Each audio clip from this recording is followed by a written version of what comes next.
Salam sejahtera bagi kita semua. Perkenalkan, nama saya Ketut Wije, Guru SD Negeri 19 Lawang Kidul, Kabupaten Muara Enim. Pada kesempatan ini menyampaikan pengalaman belajar daring pada masa pandemi COVID-19. Dengan memanjatkan puji dan syukur kehadirat Tuhan Yang Maha Esa, karena atas rahmat-Nya kita masih diberikan kesehatan sehingga dapat menjalankan tugas sebagai pendidik di masa pandemi COVID-19 ini. Memasuki tahun pelajaran 2020-2021, hampir semua sekolah di Indonesia belum diizinkan untuk melaksanakan pembelajaran tatap muka sehubungan dengan adanya pandemi COVID-19. Demikian halnya dengan sekolah tempat saya mengajar. Pemerintah menginstruksikan agar pembelajaran dilaksanakan dengan mode dalam jaringan atau daring dengan memanfaatkan media aplikasi WhatsApp atau WA Group kelas. Mungkin sekolah lain ada yang menggunakan aplikasi Google Classroom atau aplikasi-aplikasi lainnya. Sekolah dasar tempat saya mengajar, kegiatan pembelajaran kami laksanakan dengan menggunakan media WA karena tidak semua siswa kami memiliki laptop, di samping kendala jaringan internet yang sering mengalami gangguan. Karena sebagian besar anak didik telah mengenal WhatsApp, maka media ini paling tepat yang dapat kami pakai untuk melaksanakan kegiatan pembelajaran daring pada masa pandemi COVID-19 yang mengharuskan anak didik belajar di rumah. Sejak pertengahan Juli hingga awal Agustus ini, proses pembelajaran dilaksanakan secara daring. Saya mengabsen siswa secara daring dan memberi salam juga secara daring. Siswa menjawab melalui WA Group.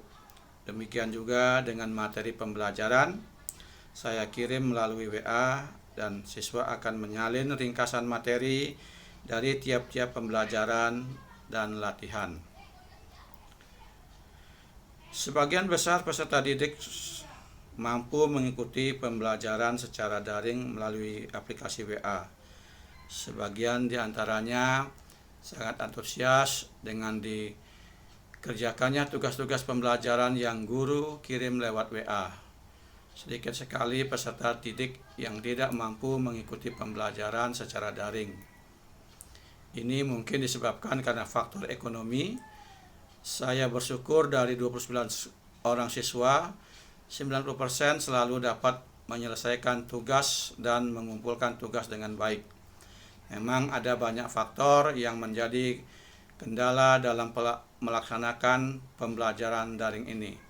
Tapi dengan partisipasi orang tua yang dapat menyediakan waktu untuk membantu dan membimbing anaknya belajar di rumah dan aktif berkomunikasi dengan guru kelasnya. Kami juga sebagai pendidik menyadari bahwa penguasaan IT kami belum maksimal, maka dengan adanya pandemi COVID-19 ini kami juga harus belajar untuk meningkatkan pengetahuan kami di bidang IT. Meski kegiatan pembelajaran daring ini dapat dikatakan berhasil, ada pula kendala yang membayangi selama pembelajaran daring berlangsung, seperti perangkat gawai atau smartphone yang terkadang hang atau rusak, bisa juga kehabisan paket ketika tengah mengerjakan tugas. Kendala jaringan bagi beberapa peserta didik tempat tinggalnya susah sinyal internet.